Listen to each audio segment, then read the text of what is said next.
Son las 8.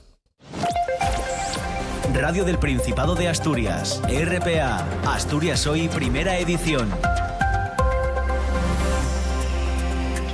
¿Qué tal? Muy buenos días. Noche complicada en Avilés después de las lluvias que empezaron a caer durante la tarde de ayer domingo. Precipitaciones intensas que en las últimas horas han afectado no solo a la ciudad, sino también a Castrillón y a concejos limítrofes. La situación provocó que las autoridades lanzasen un aviso a la población por precipitaciones muy intensas y por acumulaciones de 30 litros por metro cuadrado en una hora. Entre las zonas más afectadas, la avenida de San Agustín y también la de Llano Ponte, una de las principales salidas de Avilés hacia la Y. La calle, de hecho, tuvo que estar cortada durante varias horas al tráfico. Durante este informativo conectaremos con Avilés para ampliar, para actualizar la información, para saber cómo amanece la ciudad. Y la propagación de la gripe aviar ha obligado a sacrificar ya 2,5 millones de gallinas en España, aunque ya hay evidencia de transmisión del virus de persona a persona. Los casos humanos siguen siendo esporádicos. No obstante, en caso de infección, la enfermedad puede ser grave. Por eso se mantienen medidas de vigilancia y protección. Hemos hablado con Pedro Arcos aquí en RPA, profesor de epidemiología de la Universidad de Oviedo. Habla de ese riesgo residual para las personas. Que el virus podría mezclar su código genético con el virus de la gripe humana si una persona o un animal, sobre todo un mamífero, pues infectará a la vez con los dos virus. En ese caso podrían intercambiar material genético. Y esta es una de las cosas que más tememos, digamos, los epidemiólogos, porque nos colocaría frente a una cepa pandémica, ¿no? Y la Asociación Derecho a Morir Dignamente organiza esta tarde a partir de las 6 en Oviedo una mesa redonda bajo el título 40 años de lucha por el derecho a una muerte digna, retos actuales. Entre esos retos, entre esos objetivos, Begoña Pedrosa, la presidenta aquí en Asturias, cita uno, que haya igualdad de condiciones a la hora de acceder a la eutanasia. Nuestra presencia también en los cuidados paliativos que sean de calidad, que sean accesibles a toda la población, que no importa que vivas en un pueblo a 20 kilómetros de la capital del concejo o que estés al lado de Luca, que tenemos todos el mismo derecho a recibir esa atención. Y Carlos Mazón declara a las 10:30 en el Congreso de los Diputados, en la comisión de la Dana del Congreso, comisión de investigación. Lo hará 6 días después de haber asistido a otra comisión, en este caso en las Cortes Valencianas, donde, recordamos, no contestó a ninguna de las preguntas de la oposición, algo que sí tendrá que hacer hoy en la Cámara Baja, en el Congreso de los Diputados en Madrid. Con esta apertura, con estos asuntos destacados, arranca esta primera edición de Asturias Hoy en la Radio Autonómica.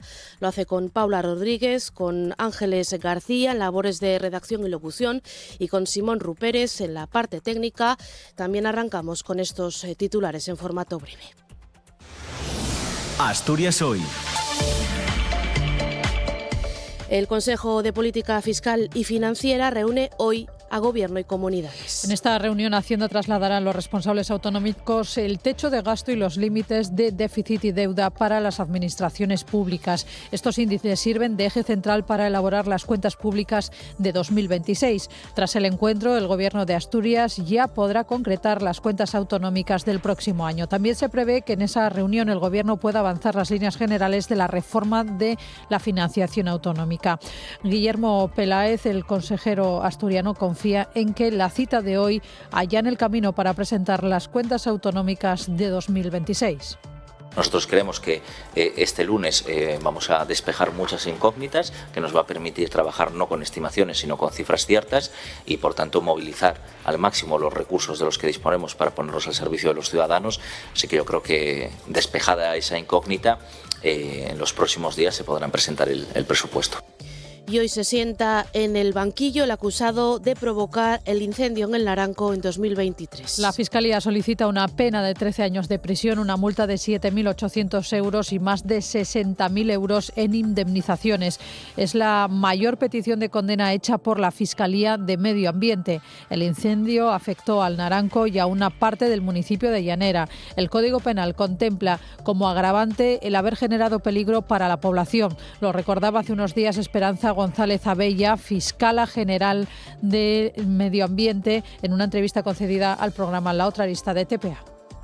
En este incendio no es ya por la superficie, que también podría serlo porque se extendió por una superficie importante, sino también es por la situación en que se situó a la población.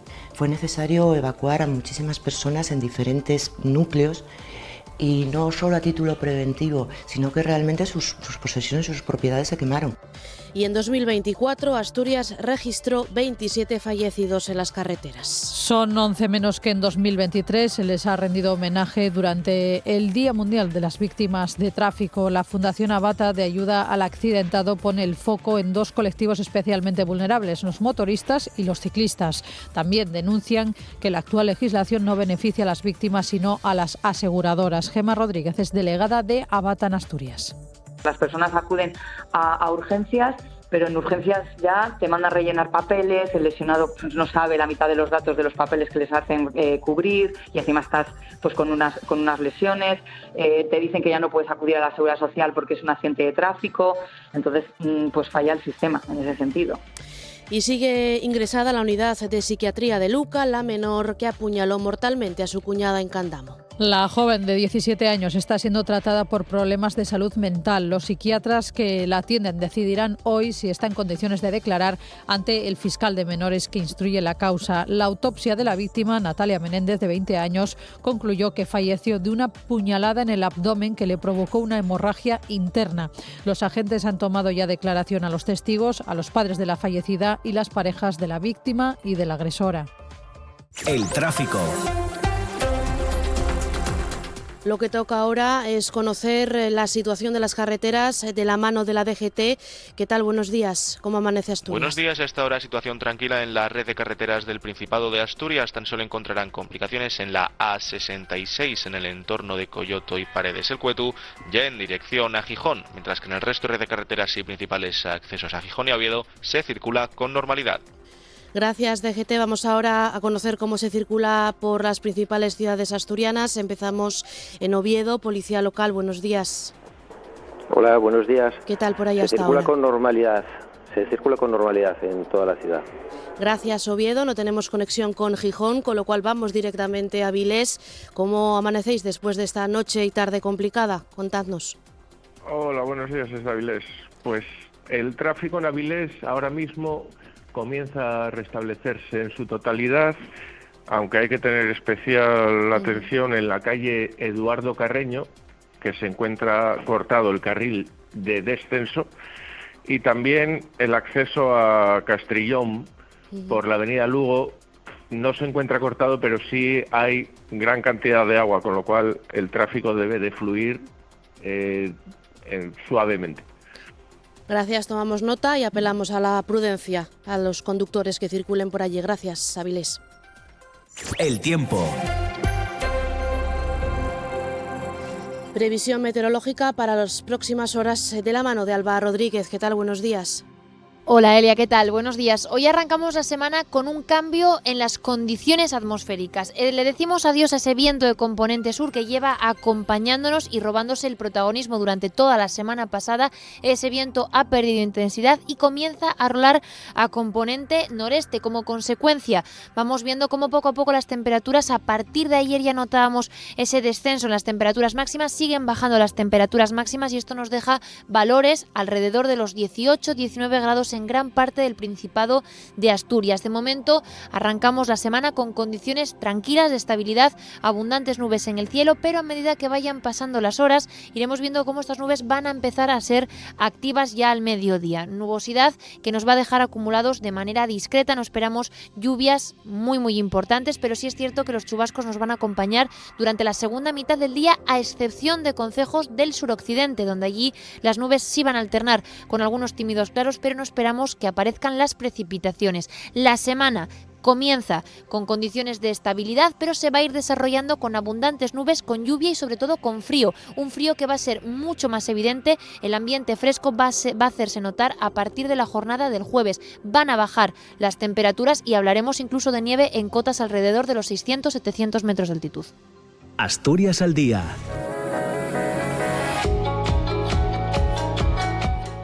Asturias al día a partir de las 9 con Nacio Varillas. ¿Qué tal? Buenos días. ¿Con qué contenidos este lunes? ¿Qué tal? Buenos días, Celia, Paula, compañeras de Asturias Hoy, primera edición. Hace ahora un mes se hacía público quién estaba detrás de los carteles que habían aparecido en varias zonas públicas de Asturias, también en las redes sociales anunciando la Puteros Academy. ¿Os acordáis de aquella campaña que llamó tanto la atención? Bueno, pues hace un mes ya que se hacía público quién estaba detrás.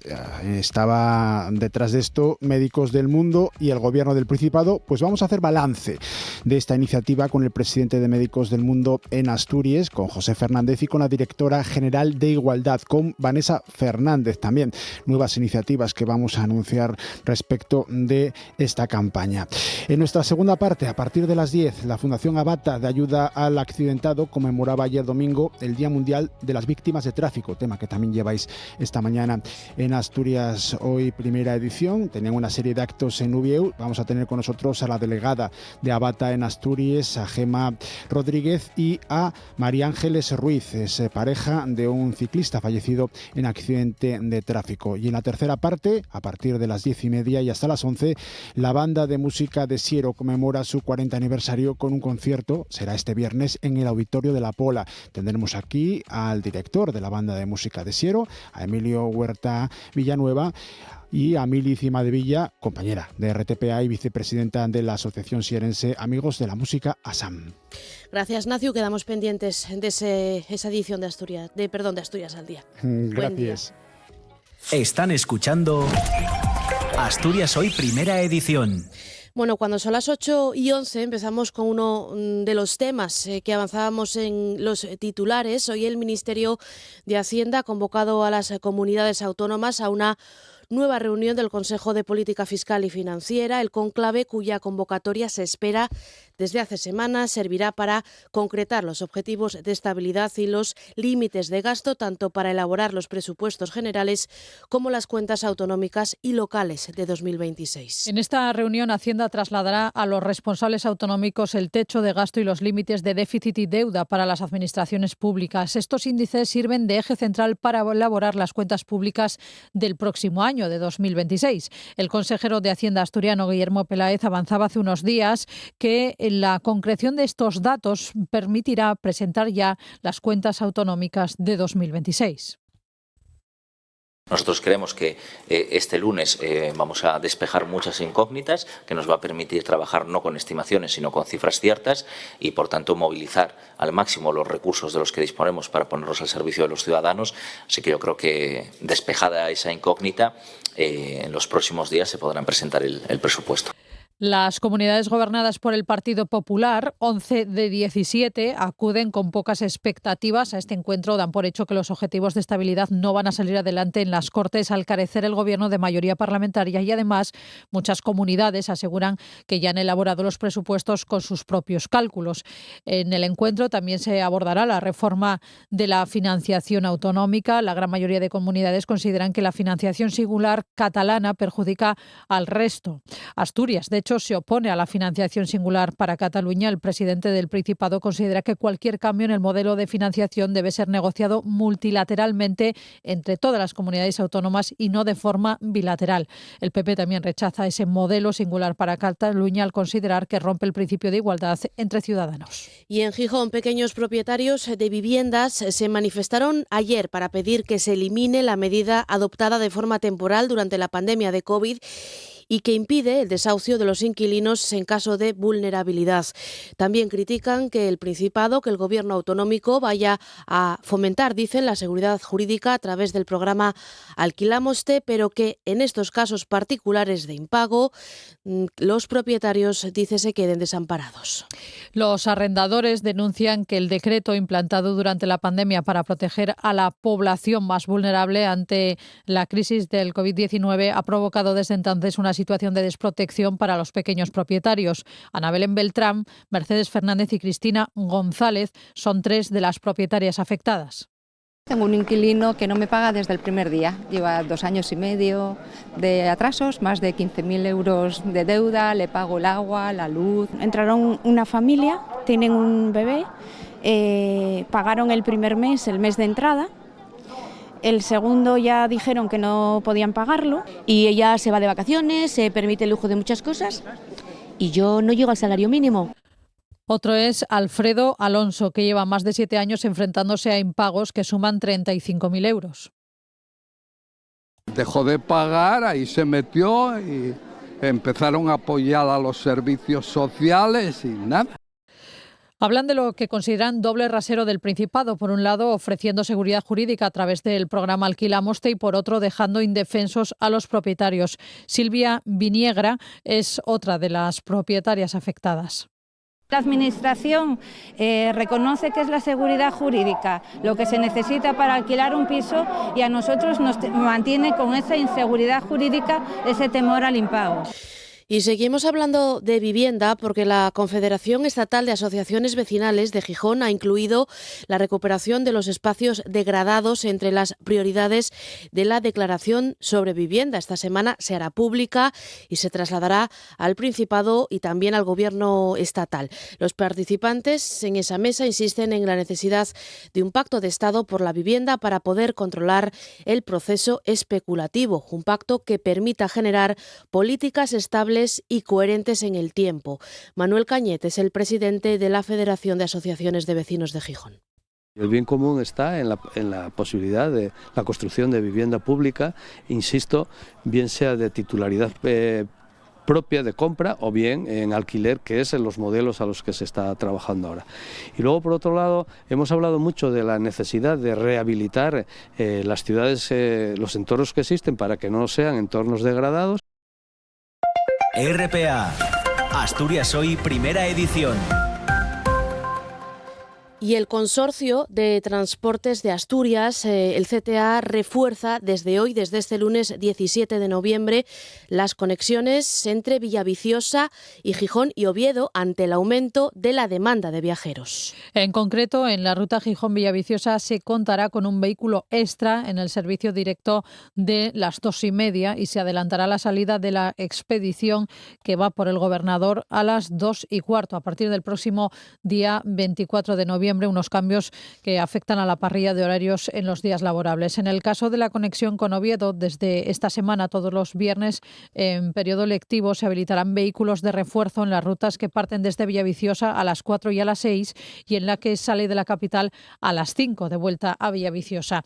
El aumento también de viajeros hace que la CTA ponga en marcha desde este lunes, desde hoy, un nuevo servicio entre Oviedo y Gijón a las 6:45, a las 7 menos cuarto de la mañana. Y llegado a este punto del informativo, queremos irnos hasta Avilés para conocer cómo amanece la ciudad después de esas horas de intensas lluvias de hasta 30 litros por metro cuadrado. Ese aviso lanzado a la población para extremar la precaución y esas dificultades en la circulación de la que nos daba cuenta hace unos minutos la policía local desde allí. Nos vamos en este punto a conectar con nuestra compañera María López, compañera de informativos de TPA. ¿Qué tal, María? Hola, buenos días. Pues ahora mismo la situación no es como la de anoche, pero está lloviendo, no con tanta fuerza, pero vuelve a llover aquí en Avilés. Me encuentro ahora mismo en el cruce de la calle Eduardo Carreño Valdés con la calle Quirinal, una de las zonas más afectadas anoche por esas lluvias en el barrio del Quirinal, aquí en Avilés. Como habéis visto en muchos vídeos que andan circulando por redes sociales, esta zona donde me encuentro, en torno a las 10 de la noche, fue una de las más afectadas. El agua tapaba, por ejemplo, las ruedas de los vehículos aparcados y había escombros en la vía. Ahora misma, como os digo, todo está más tranquilo, la gente va al trabajo, los niños están saliendo hacia el colegio, pero muy cerca de aquí, por ejemplo, en el bloque de al lado, unas familias tuvieron que ser desalojadas por precaución, ya que en ese inmueble hay bajos a ras del suelo y las alcantarillas de la zona no podían tragar todo el agua que estaba cayendo. Según AEMET, como decís, hasta 30 litros por metro cuadrado en una hora. Lo peor fue sobre las 10 de la noche, pero esta del Quirinal, la zona donde me encuentro, no fue de las más afectadas. Hubo también mucha lluvia, muchos problemas en la zona de Las Meanas, en Llanoponte o al final de Juan 23, también en otros concejos como Raíces, en Castrillón. AEMET emitió una alerta naranja por fuertes precipitaciones en Avilés y Castrillón hasta medianoche y pidió a todos los vecinos permanecer en zonas altas y evitar salir al exterior. Como decimos, ahora vuelve a llover y lo cierto es que no lo hace como anoche, pero sí que hay problemas por carretera para entrar a la ciudad. Pues gracias, compañera. Quedamos pendiente de la evolución las próximas horas en Avilés. Gracias por esa última hora desde allí, María. Buen día. Buenos días. RPA, Asturias Hoy, primera edición. Y expertos en movilidad y ecologistas valoran positivamente la Ley de Movilidad Sostenible que el Congreso acaba de aprobar. La norma busca, entre otras cosas, transformar y modernizar el modelo de transporte español. Lo hace con medidas para garantizar rutas y horarios de transporte público en las zonas rurales, impulsar puntos de recarga de vehículos eléctricos en poblaciones más pequeñas o pidiendo a las empresas de al menos de 200 trabajadores que elaboren planes de movilidad para sus plantillas. Nos da más detalles Cristina Natal. En lo concreto, en cuanto al transporte por carretera, el Gobierno debe elaborar un plan estatal para el despliegue de puntos de recarga de vehículos eléctricos en municipios de menos de 30.000 habitantes y zonas de baja densidad de población. Carlos Suárez, director de Vectio, asesoría especializada en tráfico, transporte y movilidad. Lo cierto es que llevamos un retraso con respecto al resto de Europa en este sentido. Las ciudades europeas ya nos duplican y triplican en el número de puntos de recarga y esto es una intención bastante positiva porque es prácticamente la administración obligando a la propia administración local a hacer este despliegue de puntos de carga eléctrico en toda Europa y es pues muy necesario porque la infraestructura es donde tomas la decisión más básica. Si no hay infraestructura, evidentemente no puedo hacer un cambio de vehículo. Esto yo creo que va a ser un impulso para el vehículo eléctrico, está claro. También escuchamos a Pablo Muñoz, responsable del área de transportes de Ecologistas en Acción, que cree que la medida es eficaz para avanzar hacia la descarbonización. Es una medida eficaz para avanzar en la descarbonización del transporte por carretera en el medio rural. No hay que olvidar que justamente es en el ámbito rural donde la dependencia del coche de combustible fósil es mayor, mucho mayor que en el medio urbano, entre otras razones por la ausencia de una suficiente red de transporte público. La Ley de Movilidad tiene un apartado dirigido a las empresas. Ahora, las que cuenten con más de 200 empleados deben elaborar planes de movilidad sostenible desde y hacia el trabajo. En esto nosotros trabajamos mucho con las empresas en que el aparcamiento, pues ya es casi, a veces se toma como un tema sindical, es una cesión que ya tienen los trabajadores, pues igualémosla, el que quiera venir en autobús que tenga también el cheque transporte, ¿no? O el que quiera venir en tren pues tenga ese beneficio, el que quiera venir en bicicleta tenga también su aparcamiento.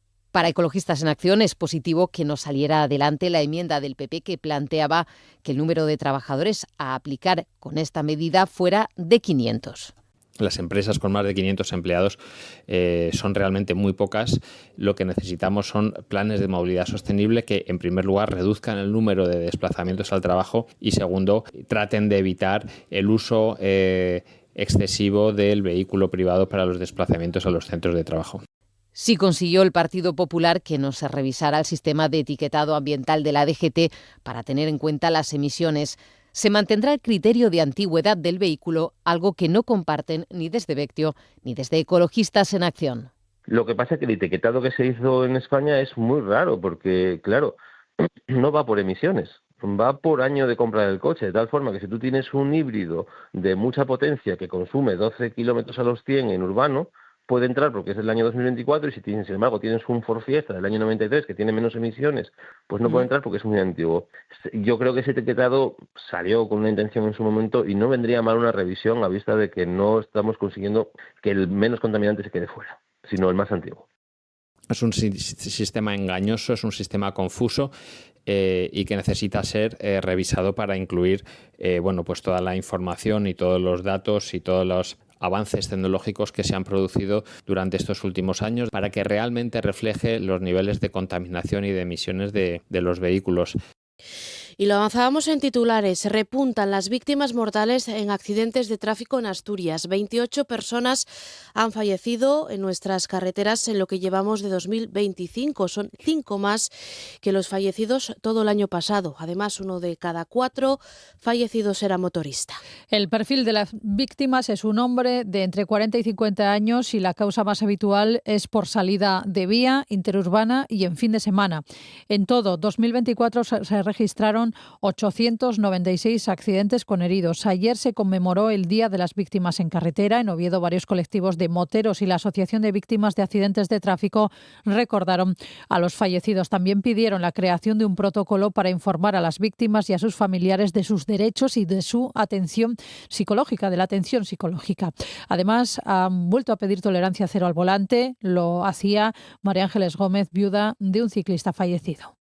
Para mí es muy importante, por una parte, la educación vial. Hay muchos conductores que no se saben las normas de circulación. Alejandro siempre lo decía, o sea, la gente no sabe si puede adelantar con línea continua o no. Otra cosa que para mí es súper importante es la tolerancia cero, tanto al alcohol como a las drogas. Y seguimos hablando de siniestralidad, de accidentes en la carretera, porque la Fundación Abata de Ayuda al Accidentado reivindica los derechos de las víctimas que en la actualidad siguen sufriendo las consecuencias, dicen, de la falta de información después de que sucedan los siniestros. Una situación que genera, dicen, una doble vulnerabilidad. Además, denuncian que las leyes siguen beneficiando a las aseguradoras. Es una crónica de Cristina Natal.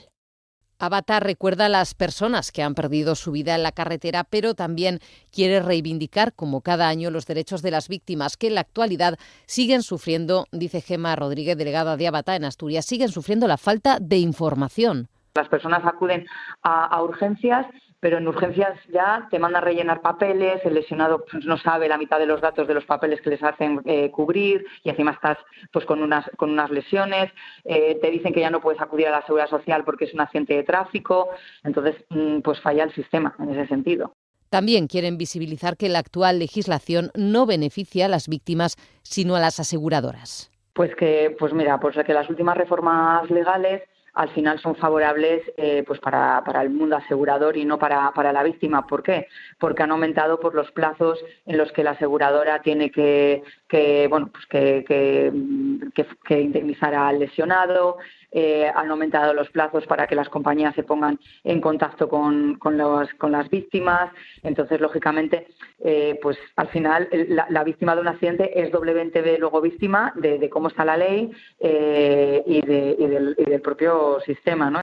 Y se hace un llamamiento a la concienciación para evitar los accidentes y sus consecuencias. Pues al final yo creo que hay una relajación hacia la sanción, porque nosotros uno de los proyectos que tenemos, que es charlas de concienciación en las autoescuelas para personas que están en el programa de recuperación por puntos, pues nos encontramos que las caras que vemos un mes, pues pasados otros meses vemos otra vez las mismas caras. Es decir, al final la gente se conciencia cuando sufre el accidente, lamentablemente.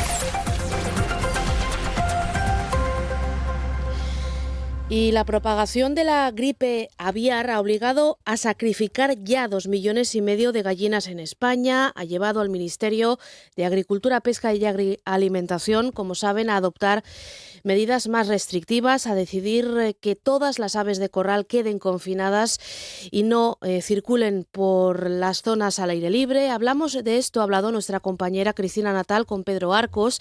Él es profesor de epidemiología en la Universidad de Oviedo, también investigador de la Universidad de Oxford, que nos actualiza, lo ha hecho para la radio pública, la situación epidemiológica de la gripe aviar, ofreciendo una serie de recomendaciones. Hasta hoy ha habido 986 casos en humanos y 473 muertos en el mundo, ninguno en España. Aunque ya hay evidencia de transmisión de virus de persona a persona, los casos humanos siguen siendo esporádicos. No obstante, en caso de infección, la enfermedad puede ser grave. Por eso se mantienen medidas de vigilancia y protectoras. El riesgo de transmisión para humanos es bajo, y eso es porque la transmisión de humano a humano, aunque ha habido casos, pero todavía no es una transmisión así sostenida a gran escala, ¿no? Y por eso los casos en humanos han sido todavía relativamente pocos, ¿no?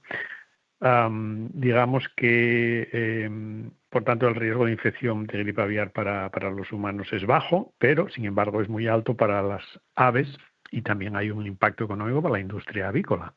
Nos explica Pedro Arcos que el riesgo es bajo para las personas porque requiere de un contacto estrecho con aves infectadas, vivas o muertas, o con sus secreciones, y porque no está adaptado a las vías respiratorias humanas. Entonces, ¿qué tendría que cambiar en el H5N1 para que infectara eficazmente a humanos? Tendría que hacer, cambios internos en su constitución genética para conseguir básicamente mejorar la transmisión e infectar mejor por vías respiratorias, ¿no? Y luego hay otro elemento, que es que el virus podría mezclar su código genético con el virus de la gripe humana si una persona o un animal, sobre todo un mamífero, pues se infectará a la vez con los dos virus. En ese caso podrían intercambiar material genético. Y esta es una de las cosas que más tememos, los epidemiólogos, porque nos colocaría frente a una cepa pandémica, ¿no? Se puede comer pollo y huevos cocinándolos a más de 70 grados. Es una de las recomendaciones que nos hace el epidemiólogo. Podemos comer pollo y podemos comer huevos, siempre que los calentemos por lo menos a 70 grados. A 70 grados el virus se inactiva. ¿Qué quiere decir eso? Pues que si nosotros calentamos una pechuga de pollo o cocemos un huevo a 70 grados, eso quiere decir que comprobemos básicamente que la pechuga no tenga partes por dentro que estén crudas y que en el caso del huevo, pues tanto la clara como la yema se hayan coagulado, ¿no? Si vemos que ocurre esto, podemos pensar que está a 70 grados y por tanto, incluso aunque estuvieran contaminados, no habría ningún problema, ¿no? Y para la gente que trabaja con aves debe seguir estrictas medidas de bioseguridad.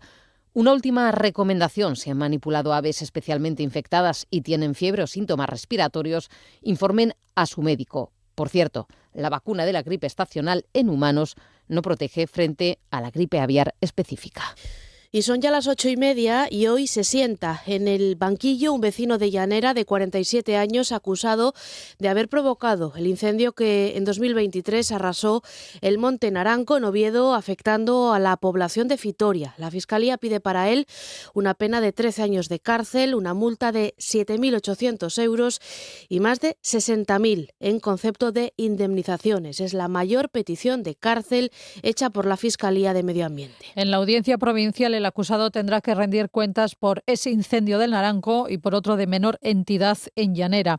El Código Penal contempla como agravante el haber generado peligro para la población. Lo recordaba hace unos días Esperanza González Abella, fiscala delegada de Medio Ambiente, en una entrevista concedida al programa La Otra Arista de TPA.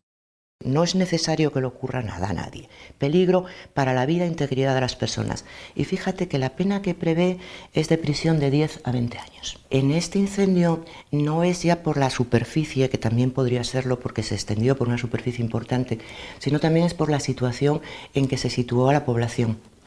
Fue necesario evacuar a muchísimas personas en diferentes núcleos, y no solo a título preventivo, sino que realmente sus posesiones, sus propiedades se quemaron. Y ha sido trasladada, sigue allí de hecho, a la unidad de psiquiatría de Luca, la menor que apuñaló el sábado a su cuñada en Candamo. La joven de 17 años está siendo tratada allí por problemas de salud mental. Los psiquiatras que la atienden decidirán hoy si está en condiciones o no de declarar ante el fiscal de menores que instruye la causa. La autopsia de la víctima, Natalia Menéndez, de 20 años, concluyó que falleció de una puñalada en el abdomen que le provocó una hemorragia interna. Los agentes han tomado declaración a los testigos de los hechos, los padres de la fallecida y las parejas de la víctima y de la agresora. Precisamente el padre de la víctima ha tenido que ser hospitalizado por un cuadro de ansiedad.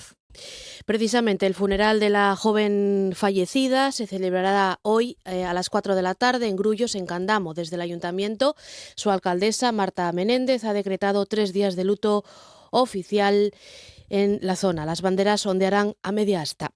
Y un montañero ha fallecido en Teberga tras despeñarse unos 400 metros en la zona de Gradura, frente al sector de escalada del Covachón. Fue rescatado todavía con vida, pero falleció después cuando se le trasladaba hasta el Luca en un helicóptero del SEPA. Tiene más detalles Fernando Martínez. El montañero fallecido fue visto a primeras horas de la mañana en el pueblo tebergano de Gradura. Saludó a algunos vecinos, cogió el camín de Fontellera y posteriormente un sendero que le llevó hasta la zona de escalada de El Covachón. A la entrada del pueblo permanece aún el vehículo con el que llegó a Teberga.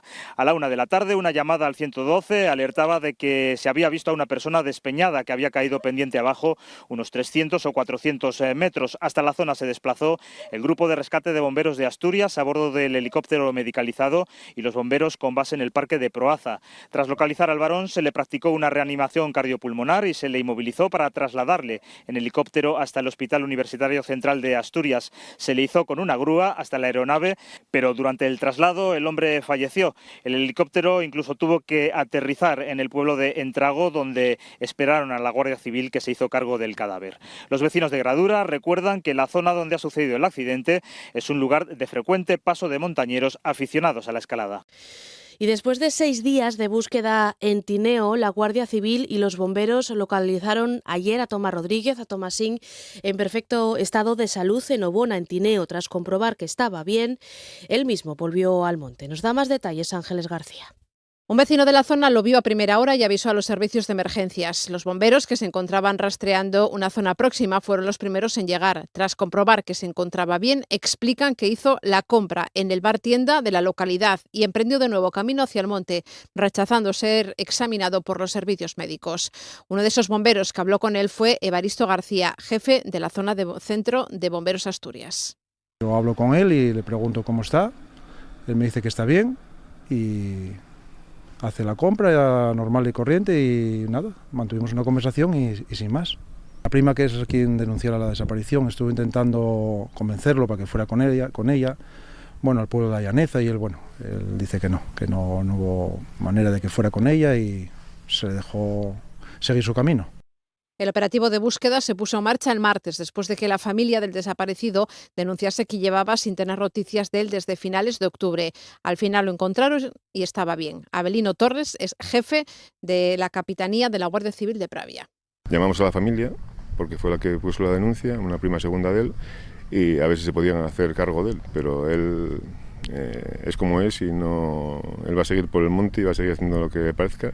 Y por otra parte es una persona normal, tiene sus problemas mentales, los que tenga, pero no está incapacitado ni nada. Entonces pues hay que dejarlo seguir su vida.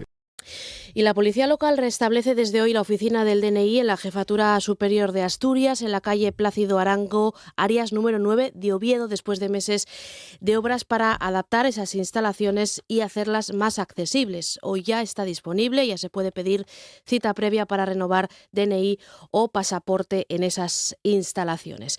Y Rodolfo Martín Villa, quien fuera ministro de Relaciones Sindicales en el gobierno de Carlos Arias Navarro, está llamado a declarar hoy, lo hará por videoconferencia ante el Tribunal de Instancia de Elda, en Alicante, como investigado por el asesinato de Teófilo del Valle en un contexto de crímenes contra la humanidad. En 1976, del Valle se convirtió en la primera víctima de la transición. Cuando tenía 20 años, la Policía Armada le disparó hasta 6 veces en medio de una manifestación por la mejora del convenio del sector del calzado.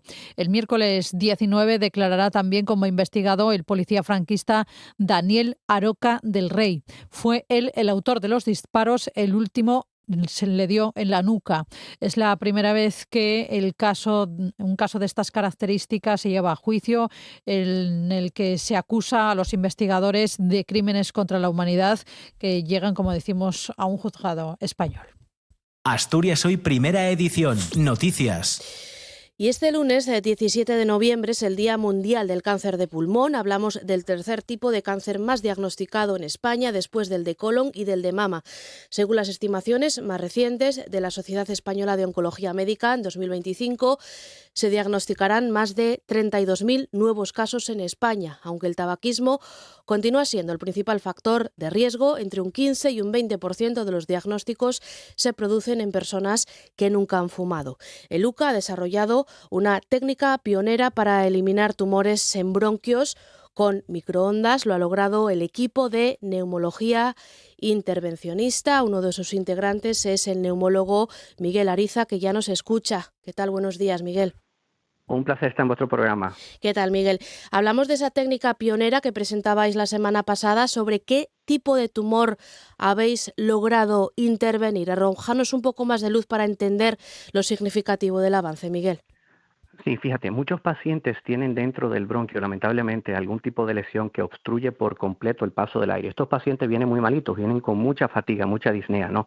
Entonces, nosotros con una antena de microondas, que es una tecnología nueva que ha adquirido ahora el Hospital Universitario Central de Asturias, podemos introducirla dentro del tumor, por dentro del bronquio, quemarlo, así, cocinarlo, vamos a decir así, de adentro hacia afuera, y esto hace que el tumor se reduzca en un 80-90% y posteriormente podemos extraerlo en el mismo acto. Esto hace que el paciente vuelva otra vez a respirar, pueda recibir el tratamiento médico con oncología, con radioterapia inmediatamente. Es decir, que estos pacientes llegan muy mal, prácticamente desahuciados, y reciben a las 2 o 3 semanas ya el tratamiento médico, ¿no? Y esto es pionero en el Hospital Universitario Central de Asturias.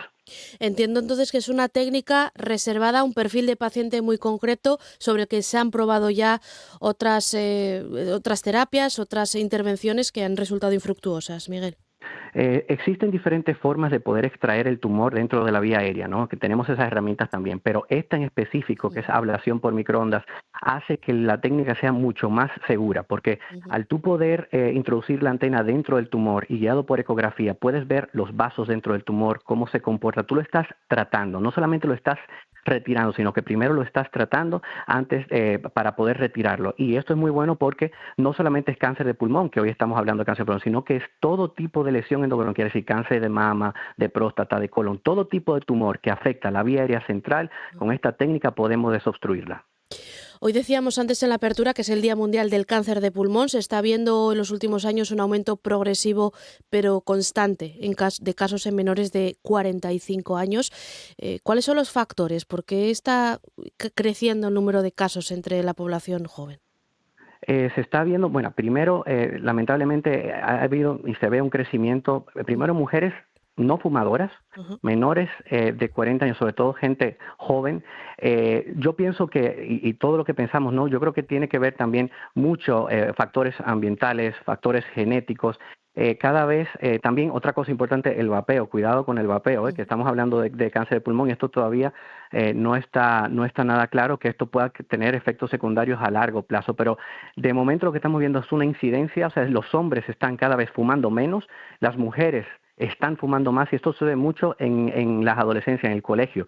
No sabemos por qué las mujeres están fumando más que los hombres y esto se está viendo un repunte importante en el cáncer de pulmón en estas edades, entre 35 y 50 años. Diagnóstico precoz, Miguel, sigue siendo uno de los lemas sobre los que más insistís, neumólogos, oncólogos. Sigue sin haber programas de cribado universal. Los hay para cérvix, para colon, para mama. ¿Por qué no hay cribados universales para prevenir en estados iniciales los tumores en los pulmones, Miguel?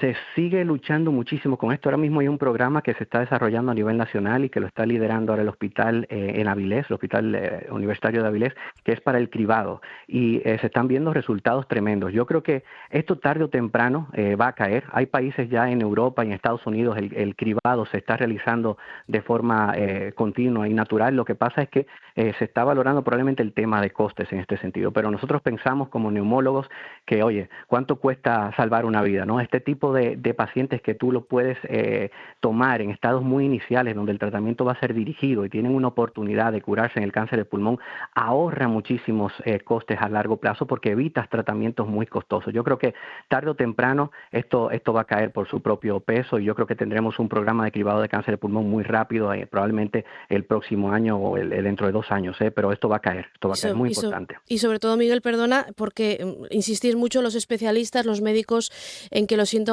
a veces, sobre todo en estadios iniciales, se confunden con cuadros respiratorios. Correcto, sobre todo eso en personas fumadoras que han fumado en los últimos 10 años una cantidad específica de paquetes año que nosotros calculamos y este tipo de personas tú puedes tener un catarro, puedes tener tos y de repente haces una placa y te encuentras con una sorpresa. Lamentablemente el cáncer de pulmón es muy silencioso y entonces no te da los síntomas hasta que tú tienes la enfermedad muy evolucionada. Entonces ese es el problema, por eso es tan importante realizar un cribado y un screening en el cáncer de pulmón en pacientes que fuman con un TAC de baja dosis anual para poder identificar estos pacientes y que puedan operarse.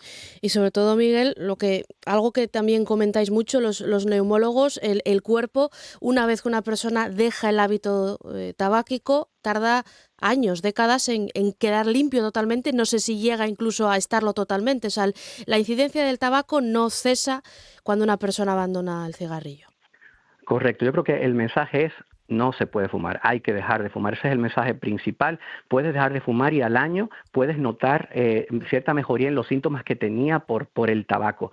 Pero lo que hace es que cuando tú dejas de fumar, esa progresión y ese daño pulmonar, que hablamos ya del enfisema, y aumenta muchísimo el riesgo de cáncer de pulmón cuando tú sigues fumando, esto automáticamente se detiene. Es decir, que es una oportunidad siempre, cada día, para dejar de fumar, porque las enfermedades no solamente es cáncer de pulmón, estamos hablando de enfermedades cardiovasculares, infartos, cáncer de próstata, cáncer cáncer de otros tipos que lamentablemente el tabaco está y es el principal factor para este tipo de tumores. Y por volver un poco a los hitos en el campo de la investigación de los últimos meses en el seno de vuestra unidad, habéis llegado a ser finalistas en los premios Profesor Barea con una técnica que permite obtener biopsias por congelación exactamente. Grosso modo, ¿en qué consiste esa técnica para pues, una persona como quienes seguramente nos estén escuchando que no tenga conocimientos médicos? Mira, esta técnica lo que hace es que obtiene una biopsia real por congelación dentro del mediastino. El mediastino es el compartimento que tenemos entre los dos pulmones y que muchas veces tenemos ganglios linfáticos aumentados de tamaño. Y estos ganglios se ven afectados por todos los tumores que pueden llegar al mediastino y también procesos hematológicos como los linfomas. Entonces nosotros con una criosonda, que es la pequeña herramienta, la introducimos en el mediastino, congelamos con CO2 por 3 segundos y obtenemos una muestra, un material que es óptimo para hacer todas las determinaciones moleculares y toda la parte de la inmunohistoquimia que va a permitir al oncólogo poner un tratamiento personalizado y dirigido a la carta. Por ejemplo, yo con la técnica estándar te pongo el nombre, con otra técnica te pongo el nombre y apellido, y con la criobiopsia, que es la que realizamos aquí en el Hospital Universitario de Santurce, te pongo el nombre, apellido, me das el DNI y el número de pasaporte, te lo sé todo, y eso es muy importante de cara a recibir un tratamiento específico. Bueno, pues Miguel Ariza, neumólogo intervencionista de la Unidad de Neumología de Luca, gracias por haber atendido la llamada de la Radio Autonómica y buenos días. Ha sido un placer, buenos días. Gracias, Miguel. Y bueno, seguimos con más asuntos cuando son las 9 menos cuarto, algo que ya avanzábamos en titulares, porque la Asociación Derecho a Morir Dignamente organiza hoy a partir de las 6 una mesa redonda bajo el título 40 años de lucha por el derecho a una muerte digna. Retos actuales. Es en el edificio histórico, en el aula Severo Ochoa de la Universidad de Oviedo. Tiene más detalles sobre la jornada Ángeles García. En este encuentro se tiene previsto analizar los avances, evaluar la puesta en marcha y proponer nuevos retos en el desarrollo de las leyes centradas en los derechos de la ciudadanía en el proceso final de la vida. A pesar de la aprobación de la ley de eutanasia, el objetivo sigue siendo garantizar que el derecho se cumpla sin obstáculos, reflejando los valores de las personas en sus últimos días. Pero aún así, todavía hay retos por delante. Hay dificultades para que se cumpla la ley, según la presidenta de la asociación en Asturias, Begoña Pedrosa. Nosotros tenemos muchas leyes que nos protegen, pero que todos los derechos tienen que ser ejercitados, tienen que ser reclamados. Tenemos dificultades en que se cumplan las instrucciones que hay en los testamentos vitales, a veces por desconocimiento, a veces por mala praxis, por objeción.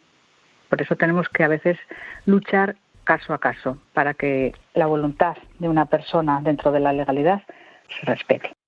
Aquí en Asturias unas 380 personas forman parte de esta asociación que, a pesar de los 40 años de lucha por el derecho a una muerte digna, todavía tienen retos, como el lograr que los cuidados paliativos sean para todos, independientemente de donde uno viva.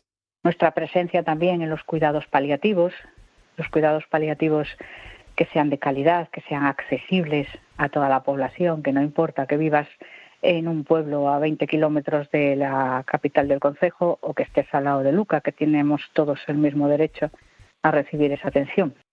Una de las prioridades de la asociación es que la gente conozca la existencia del testamento vital, una herramienta a través de la cual una persona expresa sus deseos anticipadamente sobre el final de su vida y evita que otros tomen decisiones a veces desagradables. Con el testamento vital, nuestra voluntad, queda por escrito en un documento que es oficial. Si es oficial, es de obligado cumplimiento. Esas decisiones alivias a tus seres queridos de esa carga de tener que decidir y también facilitas la labor de las personas sanitarias que en ese momento te están atendiendo. Formarán parte de la mesa Loren Arseguet, es la presidenta de la Asociación Federal Derecho a Morir Dignamente España, que se centrará en el desarrollo de la Ley Orgánica de Regulación de la Eutanasia y la comparación con leyes similares en el resto del mundo. También estará Roger Campión, es catedrático de la Facultad de Derecho de la Universidad de Oviedo, que abordará las bases legales y constitucionales del derecho a una muerte digna. Y también se va a sentar en esa mesa Fernanda del Castillo, activista de Derecho a Morir Dignamente Asturias. Hablará sobre la situación en nuestra comunidad, de la implementación tanto del documento de instrucciones previas como de la Ley Asturiana de Muerte Digna y de la Ley Orgánica de Derecho a Morir Dignamente. Y la recién creada Cátedra de Cultura Científica nace con el fin de fomentar el pensamiento crítico y la implicación ciudadana en la ciencia desde pequeños. Surge del acuerdo entre la Universidad de Oviedo y el Principado a través de la Fundación FICIT para reforzar la cooperación entre ambas instituciones. Buscan intensificar la divulgación de resultados científicos para que los ciudadanos conozcan su impacto real en la sociedad. Consideran fundamental aprender a combatir los bulos y la desinformación. Belén Lastra Pérez es la coordinadora de actividades de esta cátedra. José Antonio López Cerezo es el codirector. Discriminar esos discursos y escuchar a las voces legítimas y autorizadas para hablar sobre la ciencia y separarlas pues de ideologías, de discursos que suenan científicos pero luego no lo son. Y esta inhibición, el dar la espalda a la cultura científica y al papel de la ciencia en la sociedad, es muy peligroso. ¿Por qué? Porque te saca del juego democrático. RPA, Asturias Hoy, primera edición. Y en clave laboral les contamos que hoy empiezan las negociaciones del ERE que plantea Amazon. La compañía ha anunciado el despido de 1.200 personas en España en el marco de un recorte de plantilla global. El 90% de los trabajadores amenazados por este ERE de Amazon en España son de las oficinas de Barcelona. La mayoría trabajan como teleoperadores en centros de atención telefónica. Los sindicatos intentarán reducir el número de despidos y mejorar las condiciones de salida de estos trabajadores. Hasta el momento se desconoce si el ERE planteado por Amazon puede afectar a Asturias, aunque en los últimos meses se han producido despidos en la planta que la multinacional tiene en Boves. Y la dirección de Telefónica se reúne hoy con UGT, Comisiones Obreras y Sumados Fetico para explicarles los detalles del nuevo plan estratégico. La compañía plantea simplificar la estructura y reducir los costes de su centro operativo. Para llevar a cabo el plan, Telefónica podría plantear un ajuste de plantilla. Los sindicatos rechazan despidos, avisan de que un ERE no sería la solución. Y el presidente en funciones de la Generalitat de Valencia, Carlos Mazón, comparece hoy ante la Comisión de Investigación en el Congreso sobre la Dana, donde la semana pasada los familiares de las víctimas de la catástrofe le acusaron de ser responsable de sus muertes. Lo hará en torno a las 10:30 de la mañana en el Congreso. El contexto de esta comparecencia viene señalado por las negociaciones entre el Partido Popular y Vox para cerrar definitivamente la investidura de su sustituto al frente del Gobierno valenciano con el actual portavoz del PP en Les Corts, Juanfran Pérez Llorca, como candidato propuesto por los populares. No obstante, el acuerdo entre las dos formaciones, que tienen la llave para decidir quién releva a Mazón tras su dimisión, aún no ha sido cerrado definitivamente. Y en tribunales, el juez Juan Carlos Peinado ha archivado la causa contra la alto cargo de la Moncloa imputada en el caso de Begoña Gómez, la esposa del presidente Pedro Sánchez. Se trata de Judith González, secretaria general de la presidencia del Ejecutivo. El magistrado, tras tomarle declaración como investigada, ha decidido levantarle la imputación por presunta malversación en lo relativo al puesto de la asesora de Begoña Gómez. Y en Extremadura ha arrancado la precampaña electoral. Este fin de semana, el líder del Partido Popular, Alberto Núñez Feijóo, ha arropado a la presidenta de la Junta extremeña, candidata a la reelección, María Guardiola. Feijóo ha cargado contra el presidente del Gobierno, contra Pedro Sánchez, tras perder su mayoría parlamentaria, dice, no convoca elecciones.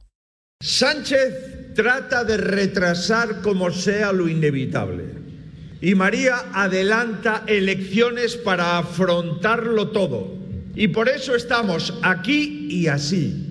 Porque la pinza ha querido parar Extremadura y ella no se ha resignado, ha actuado.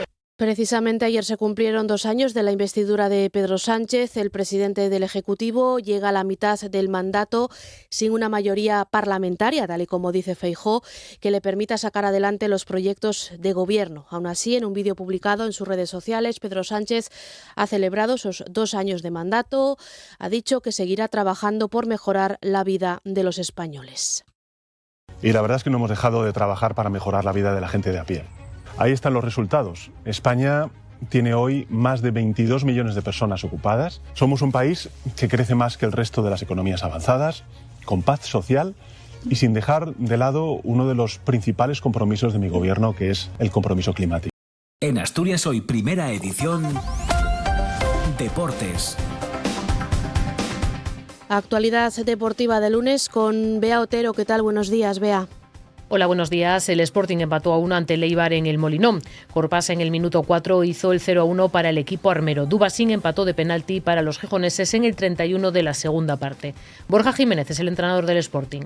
Descontentos por no ganar. Creo que desde que estoy yo aquí por lo menos ha sido nuestra mejor primera parte en cuanto a volumen de ocasiones, en cuanto a jugar en campo rival, que es algo que estamos insistiendo para mejorar. Nos hemos encontrado con un gol en contra muy pronto y eso nos ha hecho un poco de daño. El equipo, creo que la primera parte ha estado bien, la segunda nos ha costado mucho más, hemos estado más imprecisos. Creo que al ritmo que hemos jugado la primera parte, sostenerlo la segunda es muy difícil, no para nosotros, para cualquier equipo.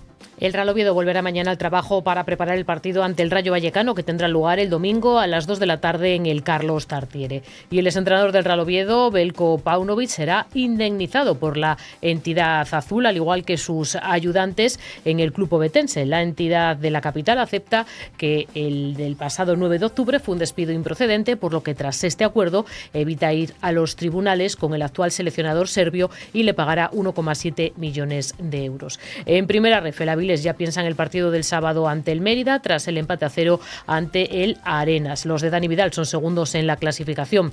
En segunda ref, el Marino se impuso al Valladolid Promesas por 0-2 con goles de Tito Leiva y Fofana. El Lealtad logró la primera victoria de la temporada al imponerse al Rayo Cantabria por 1-0 con gol de Pesquera y jugando además con uno menos la mitad de la segunda parte por la expulsión de Clerc por roja directa. Y el Langreo perdió por 1-0 ante la Gimnástica Segoviana. Y el Vetusta cayó derrotado por 0-1 ante el Ourense. En primera ref femenina, el Oviedo perdió por 3-0 ante Osasuna. Y la gijonesa Daniela Álvarez junto a la madrileña Tania Moreno vencieron en el Mundial de Vóley Playa en Australia. Tercer triunfo consecutivo ante una de las parejas más duras del torneo, la compuesta por las estadounidenses Molly Shaw y Kelly Chem, séptimas del ranking mundial. Las españolas vencieron por 2-0, 17-21 y 17-21, consiguiendo de este modo el pase como primeras de grupo. Asturias Hoy, en clave económica. Bueno, y lo que toca cuando nos acercamos ya hasta las 9 es conocer la actualidad económica, actualidad de los mercados con José Antonio Antuña de Renta 4 Gijón. ¿Qué tal? Buenos días. ¿Qué tal, Elia? Buenos días. ¿Qué tal hoy? ¿Cómo amanecen los mercados? Cuéntanos. Pues la apertura parece que va a ser tranquila. A final de la semana pasada tuvimos ciertos recortes, principalmente ocasionados por dudas con las tecnológicas y parece que los inversores pues empiezan la semana tranquilos. Los futuros vienen marcando caídas en torno al 0,10%. Hay que destacar que sí que los futuros americanos en esta ocasión están marcando subidas, incluso el Nasdaq pues cercanas al 1%. Y seguramente los inversores pues estarán optando un poco por la cautela, porque hoy lunes es un poco la sesión menos importante de la semana. Es verdad que vamos a tener alguna referencia al sector manufacturero en Estados Unidos. Hemos conocido un PIB de Japón que ha salido más débil de lo esperado y tenemos algún resultado aquí en España, por ejemplo, como Solaria. Pero los inversores están muy pendientes de recuperar datos macroeconómicos en Estados Unidos. Parece ser que el jueves podríamos conocer el informe oficial de empleo de septiembre, que no habíamos conocido en su momento, y unos resultados de Nvidia que conoceremos el miércoles. Yo creo que esos datos van a ser muy importantes. En cuanto a resultados, también vamos a conocer de algunas empresas relacionadas con sector consumo, como Walmart, como Home Depot, y seguramente eso nos pueda dar también cierto termómetro de cómo está la economía americana, y destacar pues bueno que sí que tenemos alguna referencia macroeconómica, insisto, de cara a final de semana importantes, como el dato final del IPC en la zona euro o los PMI adelantados ya de noviembre que conoceremos a final de semana. Insisto, hoy es el día un poco más tranquilo, por eso los futuros yo creo que vienen marcando una apertura tranquila, pero sí que destacando pues eso, que en Estados Unidos sí que los mercados vienen en positivo. Bueno, pues quedamos pendientes de esos datos y si te parece, José Antonio, mañana los comentamos. Gracias. Perfecto. Gracias, buenos días. Buen día.